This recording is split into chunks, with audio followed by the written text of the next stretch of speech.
So finally, after 6 months of active attempt from the 3 research poll, we have got 6 participants who consented to participate in our study. And all 6 of them were from like high, regarding the financial situation, we could call them like high socioeconomic status. 5 of them had master's degree and 1 came with the 10th grade education. So all of them, I'm sorry that I could not show you the slide. So so we remained theoretical, but we followed the IPA, interpretative phenomenological analysis. I believe you all know about that. So finally, we interviewed them. We tried to make them open so that they could come up with their experiences.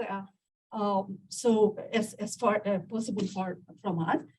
So finally, what we have got 6 major themes as part of our findings. Hope you are allowing me to say from my mind. So please, excuse me if I miss anything.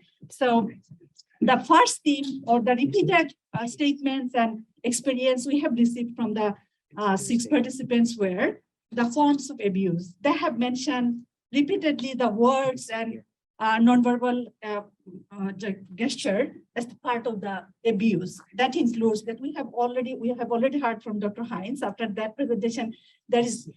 We didn't find any new findings, I should say, compared to the other findings already existing in the world. But for Bangladesh, when you see that the professionals still believe that it's a rare phenomenon.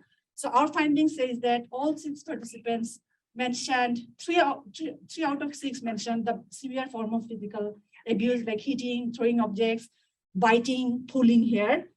Those were the physical forms of abuse. And emotional, like including everything, like from the form of neglect, abuse, taking control over many issues, and other form of behavioral abuse, like putting control over social relationship, snatching mobile while they were in the phone. These are the forms of abuse. And they have broadly, we have got, please go down to the findings. And they also mentioned vastly the impact of abuse that we already know from the other findings, like the impact covers all forms of functional impairment, like physical impact, lack of sleep, inappropriate meals, and fatigue and loss of interest as part of physical impact. And psychological is like most of them felt frustrated, suffocated, and they felt over controlled and tortured. These were the common theme came out from their statement. Just the next slide, please. Here, there. Okay. So, like the next one. Yeah, just I wanted to say this dialogue. Like one mentioned that she tortured me mentally, which is 100 times more severe than physical torture. So 3 out of 6 have mentioned the physical abuse, and the rest, all 6 mentioned about the psychological abuse. And the functional is like the impact of physical and psychological impairment. So they felt significant barrier for the education and professional growth. And one out of 6 participants mentioned that he started addiction after breaking up the relationship.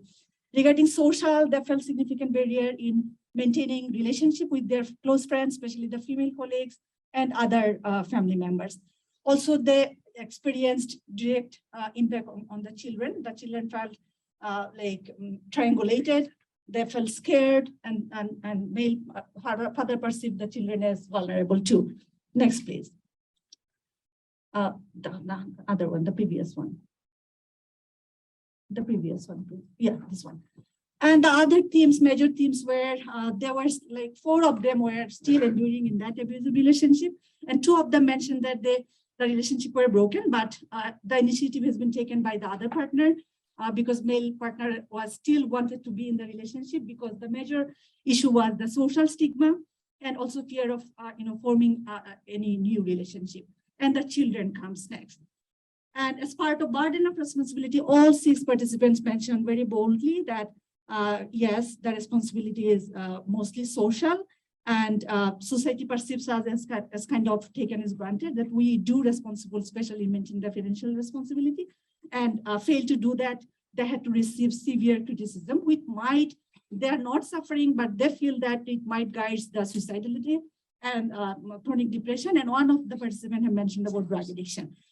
And as part of seeking support, all 6 of them mentioned that they are not willing to go to support because they believe that in one part, they believe that IPB issues has to be resolved within the family. And again, it's a strong signs of men weakness. We know that this is already registered in the other literature. So we also got the same. And they also have mentioned about the unavailability of support. And about disguising the relational abuse, we have heard that almost all of them were mentioning they didn't feel attached to the word male victim. Rather, they have mentioned it's better to see us as a compromiser because we do compromise and which is unreported or unrecognized. And one of the participant professional asked back to me. I conducted the interview to that participant, and he asked you, the professional, should reject the word perpetrator and or victim for men. Perpetration always comes as an end product. You should look back to the roots. And he further asks, do you believe a man or a person can always be the perpetrator? That the way we receive from the society, societal perception is like that. A man is always the perpetrator. So these were the 6 themes we have got. And finally, after analyzing all of the clusters and experiences, next slide, please. We tried to see the cycle of violence from the male's lens. Please, the next slide. So the cycle is they mentioned that it comes and runs and maintains in a vicious cycle. And it may start from anywhere. If you see that if any person endures that much relational abuse and feel that I am the big compromiser, so it may invites further rigidity in attitude and thought, I'm okay, you are not okay. And almost those who mentioned this theme, they were thinking that it might happen, they were neutral in attitude. They mentioned that it might come from both parts, it's not always my partner. Me too, I also take the stance that I'm okay, you are not okay. And then this experience may leads to further avoidance and neglecting in the relationship. And further, this avoidance and neglect further magnifies the problem, and they tries their best to resolve the problem. If unsuccessful, then it further invites the feeling of suffocation, control, unjust, and helplessness. And at this point, some of them felt like leaving the relationship, and they could not due to the social stigma and many other reasons. And some of them endured the relational abuse. So I'm just to the end. Next slide, please. So these were the part of the findings. And as part of limitations, we see that we did not have, participants from the various backgrounds that we could say that it was the maximum variation. And the changes of meaning in transforming the theme from Bangla to English, we might lose some meaning from that point. Next, please. And so we cannot say that, yes, the IPB violence or male violence is similar to the women or the number, as it was a qualitative one, but still we can say that the impact was kind of similar as women. And of course, the social, the phenomena is still unrecognized and unaddressed. So it's still being unaddressed too.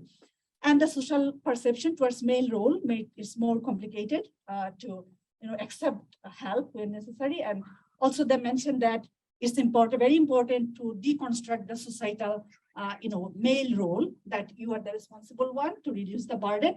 And finally, we have got the theme that still males are disguising their feeling, the feeling of victimization, they don't want to accept that status. So it might further victimize them or increase, or maybe them further facilitate them not to have the support. So this research, we believe that will add some voice to the literature and might be helpful for them, but really man experience in the context of Bangladesh. Thank you so much. So if you have questions or